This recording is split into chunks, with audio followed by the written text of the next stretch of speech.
Hi there mga beloved yung soulmates. Kamusta po kayo? Welcome to Renzo Tarot Channel.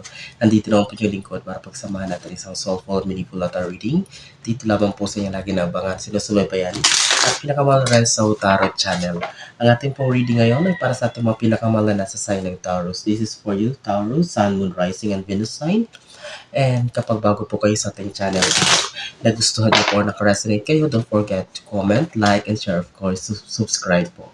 Mega shoutout po sa lahat ng aking mga soulmates sa buong Pilipinas at sa buong mundo na lagi nanonood at nakaabang. Maraming salamat po sa inyong walang sawang tiwala, support at pagmamahal. Okay, ulitin ko, this is for you, Taurus, Sun, Moon, Rising, and Venus sign. Isang shuffle pa, huwag natin patagalin pa. Okay? Sige, kamusta po kayong lahat? I hope you're in a good condition, you're safe, you're healthy, and of course, you're happy. Spirit Universe, Spirit Guides, Angels, Ancestors, give us 10 cards for Taurus. Okay, pag ganito po, napapakita, ipabalik natin. Kunin natin Spirit Universe. Yun, may nahulog na 3. Isa. So, we have 3 cards already, Taurus. Oh, napakita siya. Sorry. Balik natin. Ibalik rin natin to. Let's continue.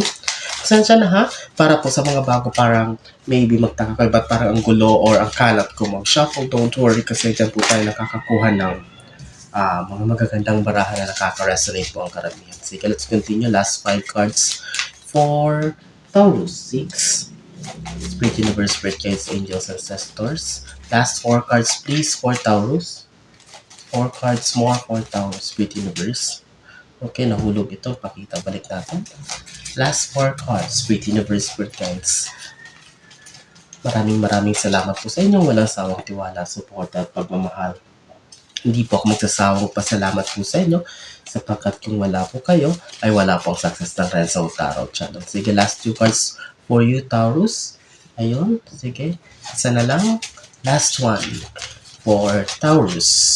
Sige, ito. Okay. Your 10 cards are now complete, Taurus. Allow me to have my, because I have my coffee here, so, cheers po. Sige, Taurus, let's begin. Oh, this is a very beautiful opening card for you, Taurus, the Emperor card.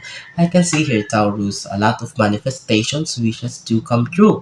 Katuparan ng mga pangarap. If you're waiting for a sign, if you're waiting for something big and you're looking for a sign, this is the best sign kapag napanood mo to. In the soonest time, in the universe, in God's perfect time, this Emperor is telling you, this Emperor card is manifesting that any kind of wishes, any kind of prayers is coming into fruition or magbubunga nito sa tamang panahon para sa iyo. Konting hintay-hintay na lang, but this is a very beautiful opening card for you, Taurus. So expect success, expect positive result, good news about something na kumbaga inaantay mo or gustong-gusto mong mangyari para sa buhay mo. Okay? So, Taurus, oh, we have the full card. Okay. So, you just need to relax. Just need to settle. Huwag masyadong mag-worry if you're suffering now or if you are facing some difficulties in life. Maring medyo magulo, medyo malabo, medyo overwhelmed, may pressure sa kasalukuyang sitwasyon. This full card, the universe is telling you, Taurus, to take it easy, slow down. May resolution, may solusyon ang lahat, may masusolusyonan lahat ng bagay. Kailangan mo itong harapin na kalmado.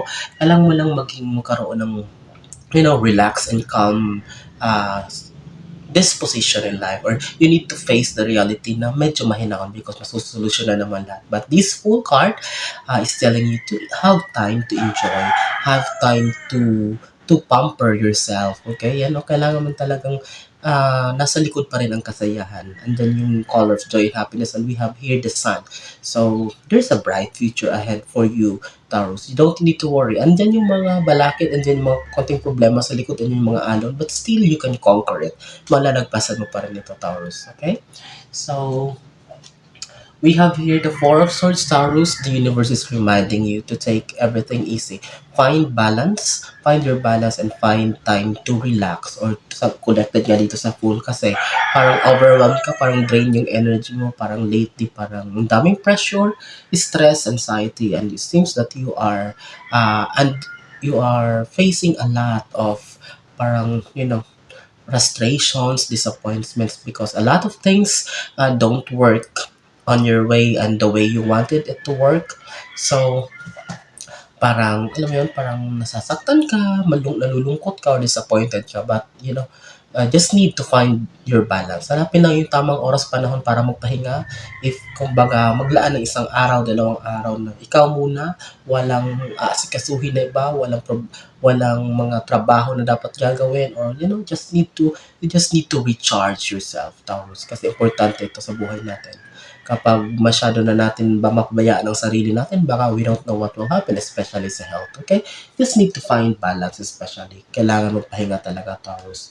So, we have here High Priestess. So, mga Taurus na nagsisimula dyan na discover ang kanilang spirituality. There are some of you Taurus na parang nakakakita ng mga angel numbers, pattern numbers 111, 555, 333, that's normal for you.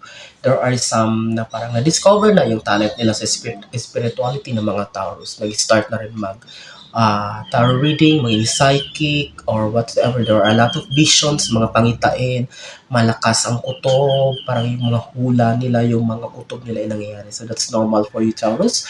Your spirituality is heightened.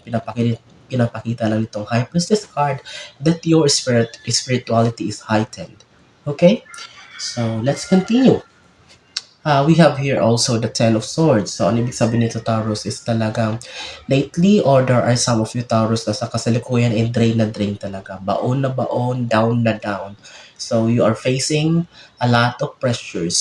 Talagang, aside sa hindi makatulog, talagang balisang-balisa, Taurus. Mag-comment nga kayo kung kayo ito na nasa kasalukuyang sitwasyon. May mga Taurus na hindi na alam ang gagawin. May mga Taurus sa kasalukuyan na hindi na alam kung sinong lalapitan. Hindi na alam kung ano susunod na hakbang na gagawin. You are very down at the moment. You are on your darkest hour. Okay, Taurus? I respect that. Okay? Hindi madali ang pinagdadaanan mo. But sinabi ko nga, so far, kahit wala pa naman totally ditong hinaantay nating baraha, na yung Cosmic card, I'm waiting for Star, a Wheel of Fortune, Ace of Cups, but dahil andito yung Fool and Emperor card, still positive pa rin ang barahan natin. This is part of our human nature na mapagod, ma-drain sa mga problema, but still kailangan lang hanapin ang balanse, kailangan lang, pag-aralan natin, Taurus, kung paano i-deal ang mga problema, ang mga sitwasyon, mga bagay-bagay na medyo positibo or in a mahinahon na paraan. Okay? So, tapos na tayo sa first row, first 5 cards. Let me have my copy po. Okay, I hope Taurus, you're doing great. Nasusundan nyo at naka-resonate kayo. Mag-comment po kayo. Let's have Taurus, the Hermit card. So, you're still searching your purpose in life. Marami pa rin Taurus ang hinahanap rin ang sarili. Marami pa rin ng Taurus ang nagtatanong kung ano ba talaga, saan ba patungo ang buhay nila. You're still questioning your worth. Kung talagang tama ba itong ginagawa ko? Tama ba yung lugar or yung path na tinataha ko? Okay? Taurus, maybe you are throwing a lot of questions on yourself. But these Hermit cards is magkatapat sila ng Emperor. So, maybe malabo pa ang lahat para sa Taurus. But you just need to go to the flow. Kailangan mo lang sabayan lang ang flow. But later on, ma-realize mo, si universe ang gagawa na paraan para matuklasan mo talaga kung saan path ka patungo. But as of now, just let yourself, talagang natural yan na magtanong ka. But kung anong meron, sunggaban mo. Kung anong naiisip mo, gawin mo. Kung may talent ka sa ganyan, then gawin mo. Okay? Let yourself discover. Okay? Malay mo. Oh, there's it's like a hidden, it's like a blessing in disguise lang, Taurus. Okay? So, we have here the Death card. There's an ending. So, merong mawawala, merong matatapos para sa iyo, Taurus. Mga sitwasyon, mga bagay na hindi na nag-work or it's not contributing to your growth or for your development. Tatanggalin ni universe yan. Huwag kang ma-surprise, Taurus, kung may mga sitwasyon, relationship, friendship na mawala. It's for your own good. Ibig sabihin, hindi naman tatanggalin. Walang mawawala kung walang mas malaking kapalit, di ba, Taurus? Sinasabi nga natin lagi. So, there is a bigger picture at the side, or merong mas malaking sorpresa ang ipapalit sa iyo ni universe. So, this death card signifies, Taurus, that there is something, may mga habits, may mga pag-uugali, may mga emotional baggages, blockages na kailangan tanggalin sa universe para sa'yo. Or ikaw na mismo, if you know it that it's not working for you anymore, then do it by yourself. Ikaw na mismo ang gumawa ng paraan para tanggalin ito. Okay? Oh, eto na. Anong card na hinihingi ko kanina? Taurus? Oh, star card. Di ba sabi ko sa'yo eh.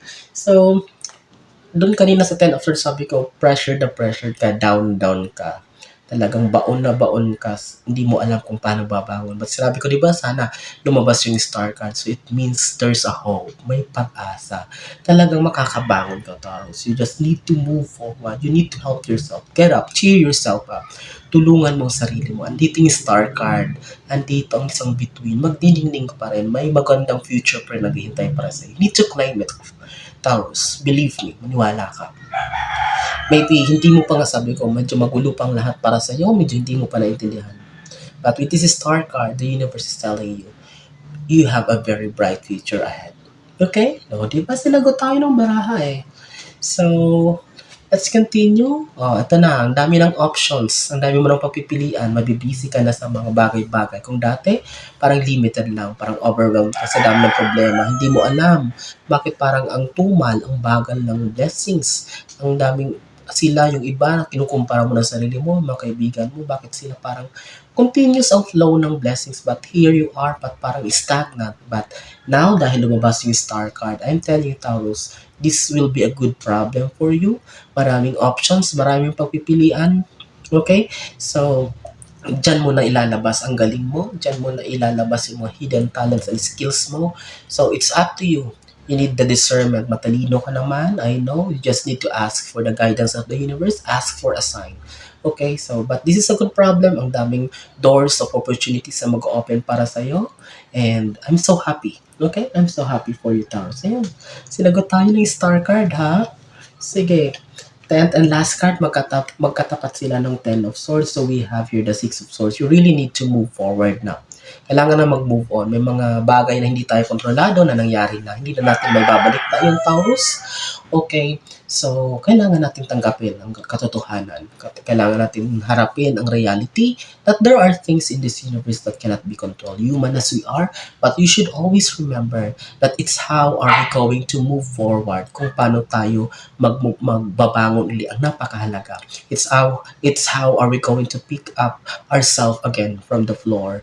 So, kung paano tayo muling tatayo, muling babangon, o paano natin ilalaban muli ang ating sarili. Okay, but don't worry. Okay, just need to help yourself to move forward. Kailangan mo lang talagang mag-move o lumayo sa mga bagay na hindi nakakatulong sa iyo. But since sinagot tayo ng baraha with this star card, I'm telling you, Taurus, you don't need to worry. Everything will make sense later para sa iyo, and masasabi mo sa sarili mo na, okay, now I know. Okay? Congratulations, Taurus. I hope and I pray na maraming nasa silent Taurus sa mga kapanood ito ngayon. Maraming salamat sa inyo walang saong tiwala, support at pagmamahal. And kapag nagustuhan nyo or naka-resonate kayo, don't hesitate to comment, like, and share. And of course, i-subscribe nyo po ang aking channel. Maraming salamat. Hanggang susunod natin po sasama. Mag-ingat kayo lagi. God bless us all.